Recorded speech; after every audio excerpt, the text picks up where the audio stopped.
Supreme court के फैसले को इज्जत दो, सेनेट इलेक्शन की हैसियत क्या? सुप्रीम कोर्ट के मखसूस नशिस्तों के फैसले को इज्जत मिलनी चाहिए। अदालतों के फैसलों की इज्जत और उन पर अमल दरामद नहीं करेंगे तो मामला आगे नहीं बढ़ सकते। सुप्रीम कोर्ट के इस फैसले से अवामी जज्बात की तर्जुमानी हुई है और हकदारों को उनका हक मिला है। मेरे ख्याल में ये आईन और कानून की फतह है। ये एक मुश्किल फैसला जरूर था, लेकिन आला अदलिया के मुअज्जिज जज साहिबान ने पाकिस्तान में आईन और कानून की अमलदारी के लिए मुश्किल रास्ते का इंतखाब किया। इस फैसले पर सुप्रीम कोर्ट के जज साहिबान मुबारकबाद के मुस्तहिक हैं। इस फैसले के बाद मुल्क की तमाम सियासी जमातों को मुल्क के बेहतर मुस्तकबिल की खातिर अहम फैसलों में मुत्तहिद होकर आगे बढ़ना चाहिए। किसी की सियासत या कोई सियासी जमात मुल्क के मुस्तकबिल से ज्यादा अहम नहीं है, ना ही कोई मुल्क से बड़ा है और ना ही कोई मुल्क से ज्यादा अहमियत रखता है। सबको मिलकर अपनी अपनी हैसियत में मुल्क की मफाद की खातिर आगे बढ़ना है। आईनी और रियासती इदारों के फैसलों पर अमल दरामद ही पायदार इस्तेहकाम की जमानत है। इस फैसले से इख्तलाफ किया जा सकता है। हुकूमती मौक़िफ़ यकीनी तौर पर इस फैसले की मुखालफत ही होगा, लेकिन जमहूरियत हमें आईनी और रियासती इदारों के एहतराम का ही दर्स देती है। जहाँ इस फैसले से कौमी असम्बली और सूबाई असम्बलियों में मखसूस नशिस्तों का मामला हल हुआ है, वहाँ इस फैसले के बाद अब सेनेट के इंतखाबात भी मशकूक हो गए हैं। सेनेट इंतखाबात पर भी सवालिया निशान है। ऐन मुमकिन है आने वाले दिनों में सेनेट के इंतखाबात को कलअदम करार देने के लिए अदालत का दरवाजा खटखटाया जाए। ये सवालात भी हो रहे हैं कि क्या मुल्क में मौजूदा हुकूमत को भी खतरात हैं। ऐसी बातें मानी नहीं रखती। जब आईन और कानून के साथ चलना हो तो रियासत ने ये फैसला करना होता है कि आईन और कानून की अमलदारी की अहमियत ज्यादा है या फिर किसी हुकूमत का कायम रहना ज्यादा अहम है। क्या रियासत के लिए कोई हुकूमत अहम है?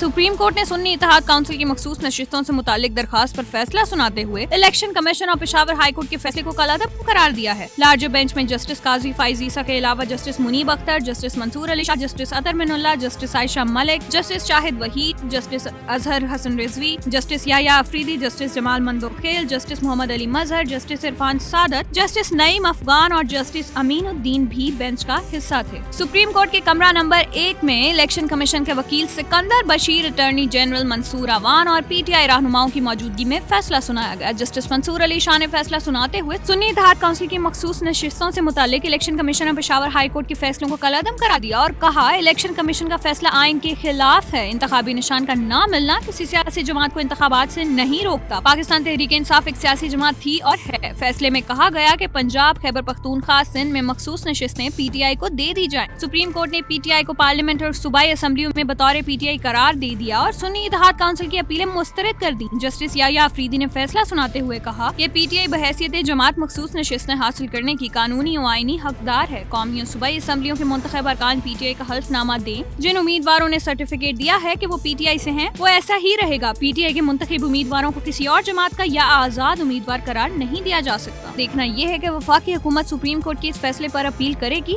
या नहीं। वजीर कानून आजम नजीर तारड़ के मुताबिक नजरसानी पर अपनी राय महफूज रखूंगा। इत्तेहादी जमातों ने फैसला करना है कि वो नजरसानी दायर करनी है या नहीं। बुनियादी तौर पर सियासी जमातों के लिए सबसे लाजिम यही है कि वो अपने मसाइल पार्लियामेंट में हल करें। पार्लियामेंट के काम अवाम के मुंतखब नुमाइंदों को करने चाहिए। मुंतखब नुमाइंदों में बहुत अच्छे लोग भी मौजूद हैं। अगर ये करना चाहें तो बहुत कुछ पार्लियामेंट में बहुत से काम कर सकते हैं, लेकिन बदकिस्मती से सियासी जमातें हर रोज कोई नया मसला लेकर अदालत पहुँच जाती हैं। काश के पीटीआई अरकान को इस मामले से फायदा हो और वो इसे मुल्क में जमहूरी निजाम की मजबूती के लिए इस्तेमाल करें। निजाम को चलने दें, मुल्क की बुनियादी मसाइल हल करने के लिए काम करें। यकीनी तौर पर मखसूस नशिस्तों के मामले में वकला बरादरी भी तकसीम होगी, वहाँ भी इख्तलाफ राय जरूर रहेगा। जैसा कि माहिर कानून अशतर औसाफ का कहना है कि अफसोस है कि अदालती फैसले से कानूनी अबहाम दूर होने की बजाय और बढ़ गया है। केस तो सारा सुन्नी इत्तेहाद काउंसिल का था, मखसूस नशिस्तों पर दावा भी उन्हीं का था। अदालत के सामने पीटीआई का केस ही नहीं था। मामला पार्लियामेंट की तरफ से जाना चाहिए था। अदालती फैसले से हुकूमती इत्तेहाद को कोई फर्क नहीं पड़ेगा। मखसूस नशिस्तें पीटीआई को मिलने के बाद कौमी असम्बली में नंबरों का खेल दिलचस्प सूरत हाल इख्तियार कर गया है और 23 मखसूस नशिस्तें मिलने के बाद पीटीआई अरकान की तादाद 109 होने से कौमी असम्बली की सबसे बड़ी जमात बनने का भी इम्कान है। इस वक्त कौमी असम्बली में हुक्मरान इत्तेहाद की तादाद 209 है। इसमें मुस्लिम लीग नून के